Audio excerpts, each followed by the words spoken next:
할렐루야.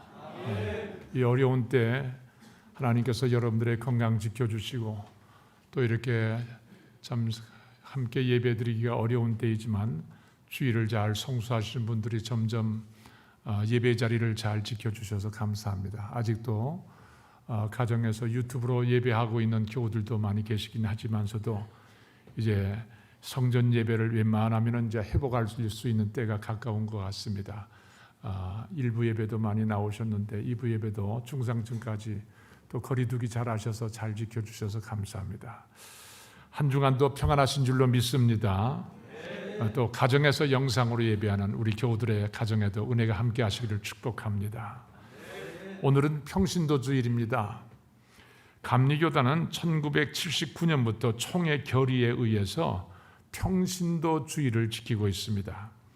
평신도 한번 구분을 해보십시다. 이 강단에서 설교하고 사회 보고 말씀 전하고 있는 사역자들은 뭐라고 그러죠? 목회자라고 다 일괄 총칭하고 또 거기에 비해서 강단에서 그런 말씀 전하는 어떤 사역이나 이런 거는 아니더라도 말씀 듣고 삶의 현장에 돌아가서 살고 복음 확장을 위해서 애쓰면서 특별한 목회자의 직분은 아니더라도 목회자 못지않게 열심히 살아가고 교회를 섬기는 여러분들을 총칭해서 뭐라고 그러죠? 할렐루야, 평신도 너무 중요하신 분들입니다. 히라보로는 나오스라고 하는데 하나님의 백성 그런 뜻입니다. 신약 성경에는 성직자와 평신도의 구분이 없지만 구약에서는 제사장과 백성 두 계급이 분명하게 존재했습니다. 한스 윙이라는 신학자는 목사가 교회를 위해서 파송된 성직자라면 평신도는 세상을 향해 파송된 성직자다 그랬습니다. 아닌 게 아니라 우리 목회자들은 우리 감리교의 감독에 의해서 당신은 어느 교회에서 목회하시오 이렇게 파송, 명령을 받는 겁니다. 저도 목회 40여 년 하면서 해마다 감독님으로부터 당신은 신갈교회에서 목회하시오. 항상 파송을 받는 거예요. 1년에 한 번씩. 연회 때 가면은 연회 서기가 파송기 낭독을 합니다. 그래서 거기에 다 그렇게 명시가 돼 있어요. 특별한 흠이 없으면은 그냥 제 파송을 받아서 계속 사역해서 오늘까지 온 겁니다. 감리교회는 파송제죠. 평신도는 세상을 향해서 파송된 분입니다. 저는 주일날 하나님의 교회를 찾아와서 예배하는 여러분들을 향하여서 하나님 나라를 선포하고 말씀을 증거하고 그렇게 해서 여러분들이 세상에 나가서 하나님 나라 사역을 위해서 일할 수 있도록 이렇게 은혜를 끼치는 사명이라고 하면 여러분들은 그 은혜를 받고 세상의 삶의 현장에 가서 하나님 나라 확장을 위해서 사역하는 성직자라 그랬습니다. 그러므로 평신도들도 성직자입니다. 평신도는 누구를 말하는 것입니까? 주 313년 로마의 콘스탄틴 황제가 기독교를 공인함으로써 기독교가 급성장을 했습니다. 그 전까지는 핍박과 박해 때문에 교회가 지하로 숨어들었는데 황제가 공인함으로써 이제는 지상의 교회로 나오고 기독교가 부흥성장을 이룹니다. 교회가 성장 부흥되면은 이제 모든 것이 뭔가 좀 조직이 갖춰져야 되잖아요. 이렇게 지도자도 생겨야 되고 또 관할하는 구역도 만들어야 되고 이렇게 함으로써 점점 교회가 제도화되면서 교회는 목회를 전문으로 담당하는 성직자 그룹이 생겨나게 됐습니다. 이에 따라서 성직자 그룹을 제외한 나머지 사람들을 어떻게 부를 것인가 하는 문제가 대두되었습니다. 이때 당시 카르타고의 감독이었던 키프리안이 목회자 외의 모든 성도들에게 평신도라 부르자. 평신도라는 말을 처음 사용한 것이 1500여 년 동안 사용되어 오늘에 이르렀습니다. 그러니까 여러분 모두는 평신도이십니다. 오늘날 이 시대는 평신도 사역이 어느 때보다도 절실할 때입니다. 평신도 사역자가 되어야 한다는 말씀입니다. 평신도는 언제까지나 어린아이가 아닙니다. 일꾼이 되어야 됩니다. 평신도가 왜 중요합니까? 과거에는 단순한 사회였기 때문에 목회자 한 사람으로 모든 것이 다 진행되고 그렇게 해도 큰 무리가 없었습니다. 그러나 오늘날 사회는 멀티화되고 세계화되었기 때문에 목회자 혼자 모든 사역을 감당한다고 하는 것은 대단히 어려운 일입니다. 평신도는 반면에 광범위한 삶의 현장에서 다양한 직종을 가지고 일하고 있는 사람들을 만나기 때문에 사회 곳곳에 흩어져서 삶으로써 예수 그리스도를 전하는 선교사가 될 수가 있는 것입니다. 평신도가 사회 구석구석에서 그리스도인답게 산다면 사회는 변화될 것이고 국가와 나아가 세계가 변화가 될 것입니다. 그래서 교회 안팎에서의 평신도의 역할은 대단히 중요합니다. 교회에는 1%의 교역자와 99%의 평신도가 존재합니다. 그러므로 교회 주체는 평신도가 되어야 합니다. 그런데 주도적인 역할을 감당해야 할 평신도가 대부분 잠을 자고 있는 경우가 많습니다. 지난 5월 23일 주일은 성령 강림절 주일로 지켰습니다만 오순절날 성령 강림 이후 초대교회는 큰 전환점을 맞이했습니다. 성령 받은 제자들이 완전히 변화되었습니다. 지금까지는 예수님을 따라다니면서 제자가 되고 믿는다고 하면서도 어딘가 부족하고 모자란 듯 했습니다. 그러나 예수님께서 부활 승천하시자 제자들은 마치 장수를 잃어버린 병정들처럼 힘이 없었습니다. 그러나 예수님께서 승천하시기 전에 약속하신 말씀대로 예루살렘을 떠나지 말고 내게 들은 바 아버지의 약속하신 것을 기다리라. 요한은 물로 세례를 베풀었으나 너희는 몇 날 못되어 성령으로 세례를 받으리라. 이 말씀을 기억하고 마가의 다락방에 제자들을 비롯하여 초대교회 성도들이 모이기 시작하여 기도했습니다. 그들은 아마도 승천하신 예수님에 대한 안타까움과 외로움과 두려운 마음으로 간절히 기도했을 것입니다. 주님, 아직도 우리 주변에는 예수님을 십자가에 못 박았던 사람들이 너무너무 우리를 위협하고 있고 우리는 홀로 남았습니다. 저희들은 너무 연약하고 부족하고 불안합니다. 주님 도와주십시오. 간절히 저들이 모여서 기도할 때 갑자기 하늘로부터 급하고 강한 바람 같은 소리가 났습니다. 또 불의 혀, 불꽃 같은 것들이 사람들 머리 위에 임하는 것을 보게 되었습니다. 모여서 기도하던 성도들에게 동일하게 성령이 임하셨습니다. 마음이 뜨거워지기 시작했고 지금까지는 두려웠는데 이제는 담대하기 시작했습니다. 하나님이 나와 함께 계신다는 믿음과 확신으로 성령 충만해졌습니다. 거기에 모였던 120명 모두에게 담대함과 용기가 일어났습니다. 숨어있던 그들이 이제는 거리를 활보하면서 전도를 시작합니다. 두렵지 않습니다. 성령 충만받은 제자들을 통해서 예루살렘 교회가 부흥되기 시작했습니다.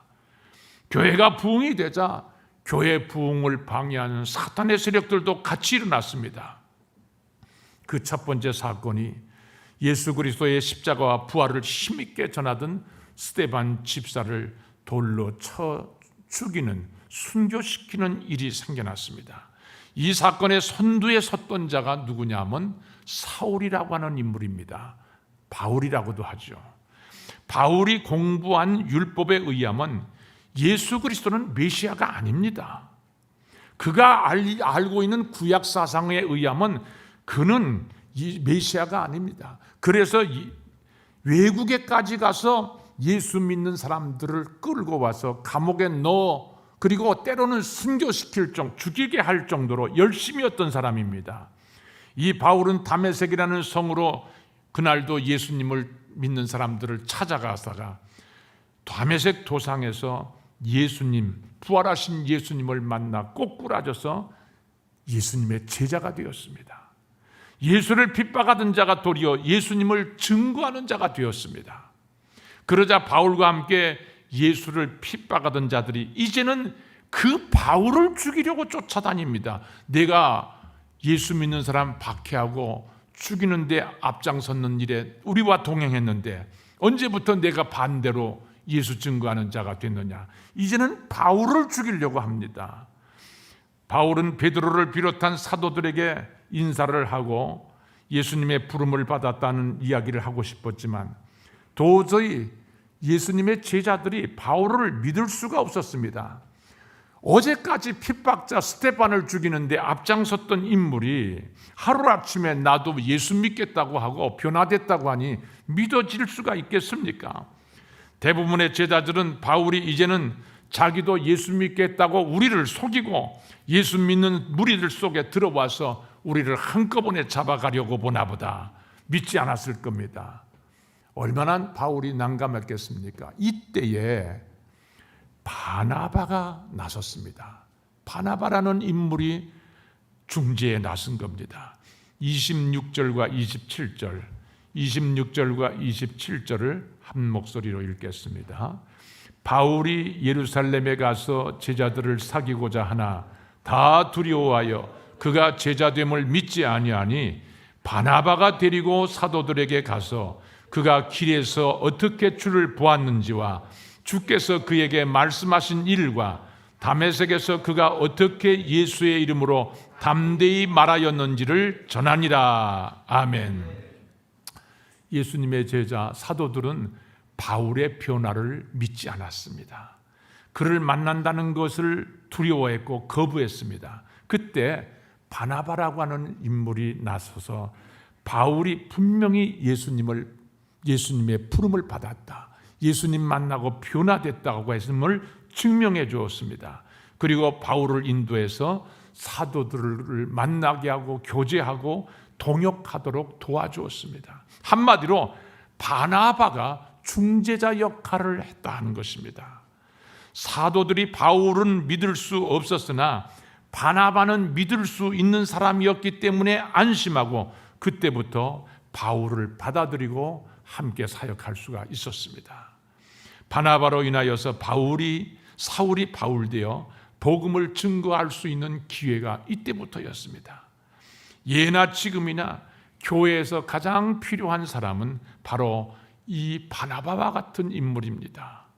오늘 평신도 주일을 맞이하여서 여러분들이 잘 아는 평신도 중에 평신도인 이 바나바의 사역을 살펴보면서 여러분들도 이런 소명을 받고 하나님의 교회를 잘 섬기는 평신도들이 되기를 주의 이름으로 축원합니다. 첫째로 바나바는 존경받는 사람이었습니다. 여러분, 우리는 교회 안에서 성도와 성도끼리도 존경해야 되고 세상에서도 존경받는 사람이 되어야 됩니다. 바나바는 성품이 착한 사람이다 그랬습니다. 착하다는 말은 진실하다는 뜻입니다. 성실하다, 존경받는다 그런 뜻입니다. 바나바는 이 같은 신앙 인격을 가졌습니다. 사람은 두 가지 형으로 나눌 수 있습니다.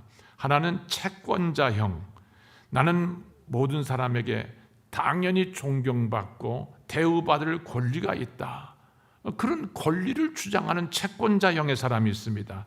또 한 부류는 채무자형, 나는 늘 빚진 자다, 빚진 자의 심정을 갖고 사는 거예요. 나는 그동안 모든 사람들에게 사랑의 빚을 지었다. 부모, 형제, 스승은 물론이요 성도들에게 그리고 하나님께도 많은 빚을 지었다. 이렇게 채무자 같은 성품을 가지고 사는 사람입니다. 이런 사람은 기회가 되는 대로 받은 사랑을 남에게 돌려주어야 한다고 생각하며 사는 사람입니다. 채권자형의 사람, 채무자형의 사람, 누가 더 존경받고 행복하며 성공적인 삶을 살 수 있겠습니까? 채권자형보다도 채무자형의 마음을 가지고 사는 사람이 행복한 사람이요 존경받는 사람입니다. 바로 바나바가 그런 사람이었습니다. 하나님의 교회를 섬기는 사람은 바로 이런 사람이어야 됩니다. 착한 사람이어야 되고 칭찬받는 사람이어야 되고 존경받는 사람이어야 됩니다. 사도행전 4장 36절 37절에 보면 구브로에서 난 레위 족속 사람이 있으니 이름은 요셉이라. 사도들이 일컬어 바나바, 번역하면 위로의 아들이라 하니 그가 밭이 있음에 팔아 값을 가지고 사도들의 발 앞에 두니라. 바나바의 본명이 요셉이라고 소개하고 있고 바나바라는 이름은 별명입니다. 사도들이 요셉이 하는 일, 바나바가 하는 일을 보고 그의 성격을 보고 권면하고 위로하는 사람, 이런 뜻을 가진 바나바 같다는 것입니다. 바나바는 이름처럼 친절하고 온유하고 인정 많고 학식이 뛰어나고 항상 남을 돕고 남을 격려하는 너그러운 인격자였고 평화의 중재자였습니다. 그래서 주변 사람들이 그에게 붙여준 이름입니다. 또 어떤 사람은 바나바를 안개꽃 같은 사람이라고 말합니다. 여러분, 이 안개꽃은 어떤 꽃입니까? 꽃꽂이 할 때에 소재로 많이 사용되는 그런 꽃인데 앞에 놓은 꽃이 돋보이게 뒤에서 이렇게 하얀 점것처럼 이렇게 쭉 이렇게 받쳐주는 그런 역할을 하는 꽃이 안개꽃입니다. 꽃을 아름답게 하려면 안개꽃을 뒤에서 받쳐주면 앞에 있는 그 꽃송이들이 훨씬 아름답게 보입니다. 모두들 자기를 나타내려고 애쓰는 이 시대에 바나바는 자기 자신을 희생하고 다른 사람을 돋보이도록 뒤에서 이름 없이 받쳐주는 안개꽃 같은 사람이었습니다. 초대교회가 부흥했던 요인 중 하나가 바로 이 바나바 같은 인물이 있었기 때문입니다. 여러분 모두 바나바와 같은 평신도들 되시기를 주의 이름으로 축원합니다. 두 번째로 바나바는 헌신된 사람이었습니다. 구브로 사람이라고 그랬습니다. 구브로는 지금의 사이프러스, 키프러스라는 섬으로 당시에는 아주 부유한 섬이었습니다. 그 섬에는 광산이 있고 무화과와 밀농사가 잘 되었고 기름이 많이 생산되고 벌꿀의 산지였습니다. 그래서 구브로 사람, 구브로 출신 그러면 참 그 사람 부자였겠구나 연상할 정도로 구브로는 풍성한 자원을 가지고 있는 도시였습니다. 바나바도 바로 이 구브로 출신이었기 때문에 그는 넉넉한 재산을 가진 사람으로 추측할 수 있습니다. 바나바의 재력이 어느 정도였는가 보다 더 중요한 것은 그가 재산을 주님의 교회와 복음을 위해서 헌신했다는 겁니다.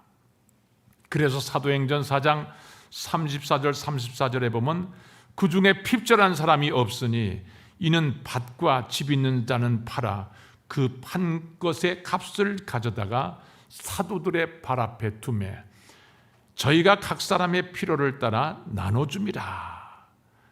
이 말씀을 보아서 당시 예루살렘 교회의 성도들이 자신의 재산을 팔아서 사도들에게 드리고 그 헌금으로 구제를 했다는 것을 볼 수 있습니다.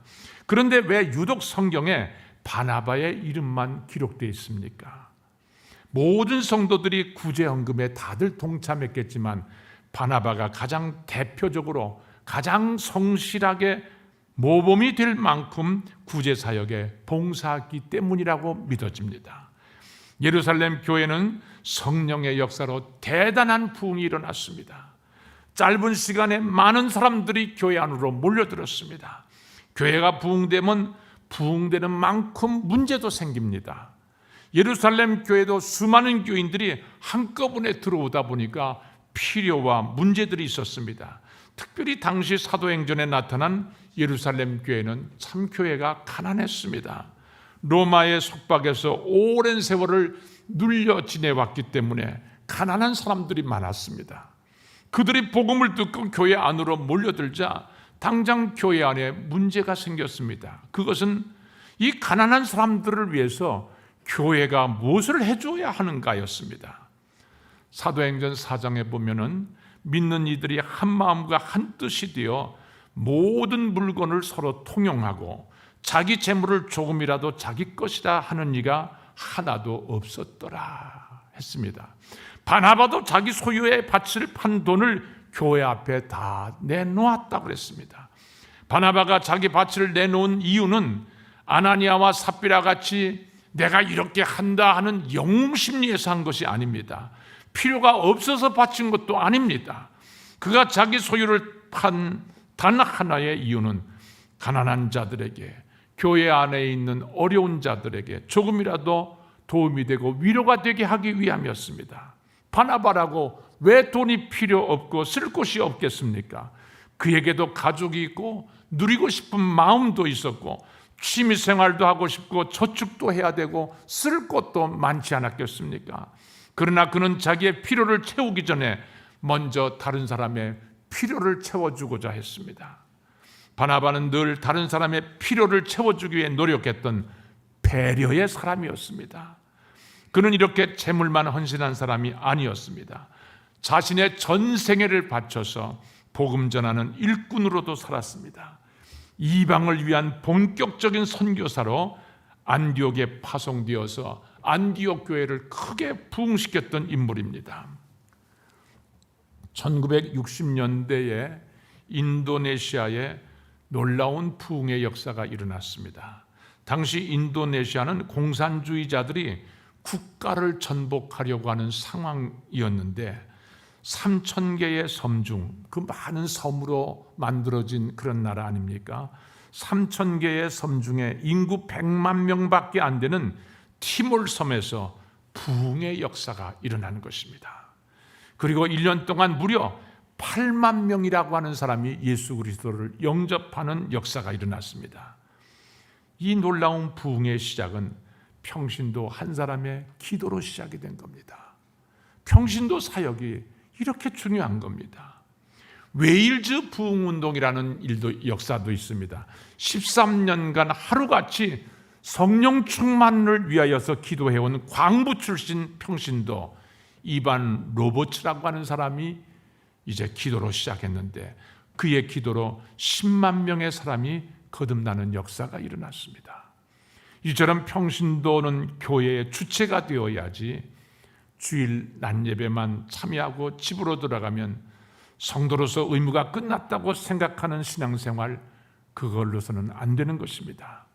평신도들이 잠자는 교회는 결코 꿈이, 비전이 없습니다. 구경꾼들로 가득 찬 교회는 미래가 없습니다. 코로나가 장기화됨에 따라서 성도들이 헌신자에서 봉사자에서 구경꾼으로 전락할 우려가 있지만 다른 사람은 어찌든지 우리 교회 성도들, 평신도들, 여러분들은 주님을 위해, 교회를 위해서 한결같은 헌신된 평신도 봉사자들이 되기를 주의 이름으로 축원합니다. 세 번째, 바나바는 사람을 세울 줄 아는 사람이었습니다. 스데반의 죽음과 함께 예루살렘 교회에 큰 핍박이 일어나 성도들은 곳곳으로 흩어져야만 했습니다. 그리고 흩어진 곳에 가서 복음을 전하기 시작합니다. 성도들이 가는 곳마다 복음이 전해졌습니다. 핍박으로 인해서 오히려 국경을 넘어 헬라인에게도 복음이 전해지는 역사가 일어나게 된 것입니다. 급기야 안디옥에서 주목할 만한 일이 생겼습니다. 사도행전 11장 21절에 보면 주의 손이 그들과 함께 하심에 수다한 사람이 믿고 주께로 돌아오더라. 안디옥에 부흥의 역사가 일어났습니다. 그러자 예루살렘 교회는 이 소문을 듣고 안디옥 교회에 바나바를 파송합니다. 교인들은 점점 많아지고 교회는 부흥이 되는데 지도자가 없는 교회예요. 그래서 바나바를 안디옥에 보낸 것입니다. 바나바가 가가지고서 안디옥 교회가 놀랍게 부흥의 역사가 일어납니다. 그때 바나바는 아주 특별한 계획을 하고 실행에 옮깁니다. 바나바가 사울을 찾으러 다소로 간 것입니다. 이 안디옥 교회 사역을 혼자 감당하기가 너무 어려운 겁니다. 사울은 예루살렘에서 복음을 전하다가 사람들이 자기를 잡아 죽이려고 하자 고향인 다소로 피신해서 운둔해 있었습니다. 그때 이 바나바가 400리가 넘는 다소까지 가서 그 사울을, 운둔해 있는 사울을 데려옵니다. 그리고 1년간 그와 함께 예수 그리스도가 누구이신가, 사울이 변화가 되기는 됐지만 예수가 누군지에 대해서는 자세히 알지 못하는 거예요. 부활하신 예수님을 만나긴 만났지만 예수 그리스도의 복음이 뭔지 잘 모른 거예요. 그거를 이 바나바가 1년간 머무르면서 사울을 가르칩니다. 바나바는 자신보다 훌륭한 사람이 나타나면 그 사람을 매장시키는 것이 아니라 참 좋은 사람 만났다, 거목이다, 이 사람을 잘 키우면 큰 일을 할 사람이다, 사람을 세우고 일꾼을 세우는 사람이었습니다. 바나바가 만일 자기 명예만 생각하는 사람이었다면 이 바울을 경쟁자로 생각하고 안디옥에 데려와서 통역하지 않았을 겁니다. 젊고 똑똑한 바울이 안디옥에서 목회하면은 지금까지 자기 위치가 위축되고 영향력이 축소되거나 영향력이 적어진다고 그렇게 생각한다고 하면 바울을 데려올 수 없었을 겁니다. 그러나 바나바는 그렇게 생각하지 않았습니다. 그릇이 큰 사람입니다. 안디옥 교회 부흥을 위해서 바울과 같은 사람이 꼭 있어야 된다고 생각했습니다. 바울이 바울로서 하나님 앞에 크게 쓰임 받을 수 있었던 것은 바나바의 보살핌의 손길이 있었던 것입니다. 그렇습니다. 바나바가 없는 사도 바울을 생각할 수 없습니다. 그리고 마가를 마가답게 세웠던 사람 역시 바나바입니다. 남을 세워주려고 하는 바나바와 같은 평신도가 있었기 때문에 이방 선교가 가능했던 것입니다. 사랑하는 교우 여러분, 여러분들은 평신도이십니다. 사람을 세운다는 것은 믿음과 배려가 없이는 어려운 일입니다. 항상 나보다 남을 낮게 여기며 바나바처럼 남을 세워줄 수 있는 평신도들이 되시기를 주의 이름으로 축원합니다. 네 번째, 바나바는 오직 하나님의 영광만을 위해서는 산 사람이었습니다.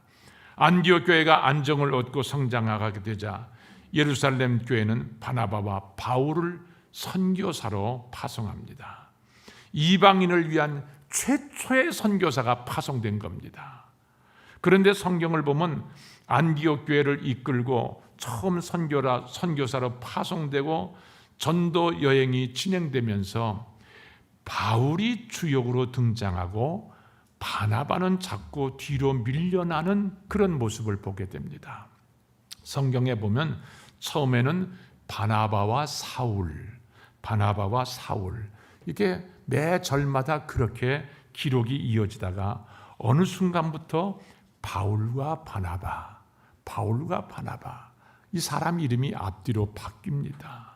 그리고 나중에는 바나바의 이름은 사라지듯이 없어지고 바울의 이름만 남겨집니다. 처음에는 바나바의 영향력이 대단했지만 언제부턴가 바나바의 영향력은 사라지고 바울의 영향력이 컸던 것입니다. 사람들이 바나바를 찾지 않고 바울을 찾습니다. 인간적으로 보면 바나바가 매우 섭섭할 수 있습니다. 그러나 바나바에게는 전혀 그런 마음이 없었습니다. 바나바에게는 첫째 자리, 마지막 자리, 그 자리가 누가 있었느냐, 그게 문제가 아니었습니다. 문제가 되지 않았습니다. 서열의식이 아닌 사명의식을 가지고 사역을 했고 교회를 섬겼기 때문입니다. 바나바는 하나님 나라와 교회의 유익하다면 자신의 위치와 영향력에 크게 개의치 않았던 인물입니다. 애국지사 김구 선생님이 이런 얘기를 했습니다. 대한민국이 독립된다면 자신은 문지기가 되어도 좋다, 그런 말을 남겼습니다. 이 말처럼 바나바도 하나님의 교회가 부흥된다면 자신은 기꺼이 성전 문지기도 좋다, 그런 생각을 하는 사람이었습니다. 자신이 꼴찌를 차지해서 주의 이름이 높임받고 하나님께서 영광을 받으신다면 감투가 문제가 아니라는 겁니다. 교회 직분을 마치 계급처럼 생각하고 내세우는 사람들이 있습니다. 그러나 분명히 아실 것은 교회 안에서의 계급의식은 교회 부흥을 가로막는 마귀가 좋아하는 생각이고 하나님께서는 이러한 사람을 결코 기뻐하지 않으신다는 사실입니다. 어느 교회에 목사님이 은퇴하시면서 후임 목사님을 모셔서 은퇴 및 취임 예배를 드릴 때 일이었습니다. 예배 순서의 설교를 맡으신 감리사님 설교 내용은 세례 요한은 세례 요한이 나는 쇠하여야 하고 그분은 흥하여야 하리라, 이런 본문의 말씀을 하시면서 은퇴하시는 목사님께서 그동안 수고 많이 하셨다고 말씀하시며 이제 새로운 목사님이 취임하셨으니 새롭게 목회를 잘 하시기 바란다고 설교를 하셨습니다. 그런데 예배가 끝나자 은퇴 목사님 가족들이 어디 그동안 수고하시고 존경받으실 우리 아버지를 쇠해야 된다고 설교를 하느냐고 몹시 화를 내어서 교회가 잠시 시끄럽고 어수선했다는 부끄러운 얘기입니다. 목회자 가족들도 이 정도인데 이런 면에서 볼 때에 바나바는 대단한 사람입니다. 모두들 바나바와 같은 성숙한 믿음을 부러워하지만 그와 같은 삶을 살아간다고 하는 것 참으로 어려운 일입니다. 어제까지 내가 일선에서 앞장서서 다 나를 따르라 그러면 순종하고 따라왔던 사람들이었는데 하루아침에 나는 저 뒷전으로 물러나고 내 뒤에서 일하던 사람이 이제는 지도자가 되고 리더가 되어서 그 사람이 이끌고 나가고 할 때에 그걸 바라보면서 그래, 참 내가 후배 잘 키웠다, 사람 잘 세웠다, 나보다도 더 큰 그릇의 사람이 되라, 그렇게 말할 수 있는 사람이 큰 그릇의 사람이라 이거예요. 그렇게 말할 수 있는 사람이 바나바였단 말입니다. 그런데 대부분의 사람들은 나보다 앞서면 끌어내리려고 합니다. 높아지려고 하면 끄집어내리려고 합니다. 아직 경험이 없는 게, 아직 연륜도 없는 게, 뭐 이제 뭘 안다고 이러면서, 그런데 바나바는 예수 믿고 변화된 바울을 아무 교회의 어떤 치리 경험도 없지만 지도자로 세우고 높이고 그가 일할 수 있도록 세워줍니다. 얼마나 위대합니까? 그리고 자기는 자꾸 뒷전으로 빠지는 거예요. 자기 이름은 사라지는 겁니다. 바나바는 오직 하나님의 영광을 위한 사람이었습니다. 자신의 영광을 구하지 않았습니다. 항상 겸손하게 남을 섬기고 사랑하고 세워주고 격려하면서 하나님의 영광을 위해 사는 그런 바나바, 우리 교회 평신도들도 그러한 평신도들이 되기를 주의 이름으로 축원합니다. 말씀을 정리하겠습니다. 본문에 등장하는 바나바, 성령 충만한 사람이었습니다. 사도행전 11장 24절에 보면 바나바는 성령과 믿음이 충만한 사람이라 그랬어요. 그런데 바나바를 소개하고 있는 성경의 모든 구절을 찾아봐도 바나바가 귀신을 쫓아냈다거나 방언을 했다거나 하는 기록 없습니다. 능력을 행했다고 하는 기록도 없고 초대교회에 많은 사람들이 그랬던 것처럼 어떤 기적을 행했다는 기록도 없습니다. 그런데도 성경은 분명하게 바나바는 성령이 충만한 사람이었다 기록합니다. 그렇다면 사람들이 어떻게 바나바가 성령 충만한 사람이었다고 알았을까요? 오순절 성령 강림 때처럼 성령께서 불의 혀같이 갈라지는 모습을 보이며 그에게 임했기 때문에 사람들이 그를 성령 충만한 사람이라고 알았을까요? 아닙니다. 그렇다면 바나바가 성령 충만하다는 것을 어떻게 알았습니까? 그것은 그의 행함, 그의 행동을 보고 성령 충만함을 알았던 것입니다. 우리에게 성령의 열매인 사랑과 희락과 화평과 오래 참음과 자비와 양선과 충성과 온유와 절제, 이런 모습이 나타날 때 그 사람이 방언 기도를 하지 않아도, 병 고치는 은사가 없어도 우리는 그가 성령 충만한 사람임을 알 수가 있습니다. 다시 말하면 그의 삶이 성령의 열매를 맺는 삶을 살 때 성령 충만하다는 것을 알 수 있단 말입니다. 우리는 비판과 정죄가 난무하는 시대에 살고 있습니다. 뉴스를 보면 정치인들은 서로 비판하느라고 바쁘고 학생들은 교사를 비판하고 고용인과 고용주들은 서로의 잘못을 비판합니다. 국민들은 지도자를 비난하고 지도자들은 서로에게 책임을 떠넘기기에 급급한 시대에 살고 있습니다. 어디에도 따뜻하게 위로해 줄 수 있는 사람이 없는 세상입니다. 오늘날 이 세상은 종교와 상관없이 바나바 같은 인물을 그리워하고 찾고 있습니다. 우리의 자녀들도 바나바와 같은 친구, 바나바와 같은 부모님과 선생님을 찾고 있습니다. 가족을 위해 힘겹게 살아가는 가장들도 참된 위로자를 만나고 싶어 합니다. 혹이 교회에 오면 바나바 같은 사람을 만날까 하고 교회에 와봤는데 위로를 받기커녕 오히려 상처받고 아파하는 이들이 많습니다. 누가 바나바가 되어서 낙심하고 위로가 필요한 사람들을 위로해 줄 수 있겠습니까? 바로 여러분이 내가 바나바가 되지 않으시렵니까? 위로받기보다 먼저 위로해 주고 바나바와 같이 겸손하게 사람을 믿어주고 세워주며 자기를 희생하며 헌신하는 삶을 살 때 바로 여러분 때문에 가정이 살고 교회가 살고 부흥하며 코로나로 인하여 어두워진 이 나라가 다시 밝아질 줄로 믿습니다. 지금은 바나바가 그리운 시대입니다. 여러분들이 가정에서, 교회에서, 사회에서 바나바와 같은 삶을 살기를 축원합니다. 그래서 위대한 평신도가 되시고 성령을 보내주셔서 여러분을 위대한 평신도로 만드신 위대하신 하나님께 영광 돌리며 사시는 여러분의 삶이 되시기를 주의 이름으로 축원합니다. 기도드리겠습니다.